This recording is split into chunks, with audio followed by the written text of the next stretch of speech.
এইবার পরিচালক অ্যাটলি কুমারের ছবিতে শাকিব খান। ভিউয়ার্স, ভিডিওটি দেখুন, চ্যানেলটি সাবস্ক্রাইব করে দিন। ভারতের এক শক্তিশালী গোয়েন্দা সংস্থা ব্ল্যাক কোবরা এক গোপন মিশনের জন্য একজন বিশেষ এজেন্ট খুঁজছিল। তাদের টার্গেট ছিল আন্তর্জাতিক অস্ত্র পাচারকারী সিন্ডিকেট ডার্ক হান্টার্স।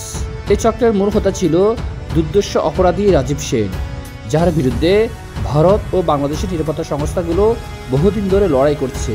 বাংলাদেশের সেনাবাহিনীর বিশেষ ইউনিটের কর্মকর্তা আরিয়ান খান, বাংলাদেশ জালিউড কিং শাকিব খান ছিলেন দুর্ধর্ষ এক অপারেটিভ, যার সাহস ও কৌশলের কথা শত্রুরাও জানত। তিনি সন্ত্রাস দমন ও গুপ্ত মিশনে একাধিকবার সফল হয়েছেন। ভারত ও বাংলাদেশের যৌথ অভিযানে তাকে এই গোপন মিশনের জন্য নির্বাচিত করা হলো। এক সন্ধ্যায় বাংলাদেশের এক সিক্রেট বেজে আরিয়ান খানের সাথে বাংলাদেশের জালিউড কিং শাকিব খানের সাথে দেখা করলেন ব্ল্যাক কোবরা সংস্থার পরিচালক রণবীর শেঠি। মিস্টার খান, আমরা এমন এক অপারেশনে যাচ্ছি যেখানে আমাদের একজন বাঘের মতো সাহসী ও বুদ্ধিমান যোদ্ধা দরকার। আপনাকে ভারতে আসতে হবে। আরিয়ান খান ওরফে শাকিব খান জানতেন এই মিশন সাধারণ কিছু নয়। তিনি নিজের দেশের গর্বের কথা চিন্তা করে রাজি হয়ে গেলেন। আরিয়ানকে পাঠানো হলো চেন্নাই, যেখানে ডার্ক হান্টার্স এর গোপন ঘাঁটি ছিল। তিনি ছদ্মবেশে এক ব্যবসায়ীর রূপ ধরে রাজীব সেনের নেটওয়ার্কে প্রবেশ করে সেখান থেকে গুরুত্বপূর্ণ তথ্য সংগ্রহের চেষ্টা করেছিলেন। কিন্তু রাজীবের ডান হাত রুদ্র তাকে সন্দেহ করে ফেলে।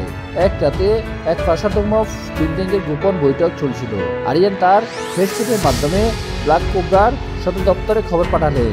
লক্ষ্য নিশ্চিত, কিন্তু পরিস্থিতি বিপজ্জনক। শত্রুরা অত্যন্ত সজাগ।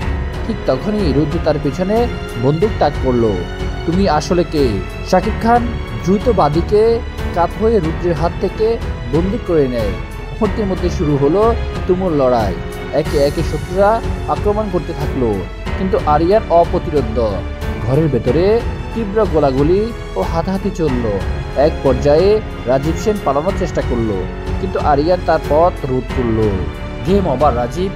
এক চূড়ান্ত লড়াইয়ের পর আরিয়ান রাজীবকে পরাস্ত করলো এবং ব্ল্যাক কোবরার টিম এসে তাকে গ্রেপ্তার করলো।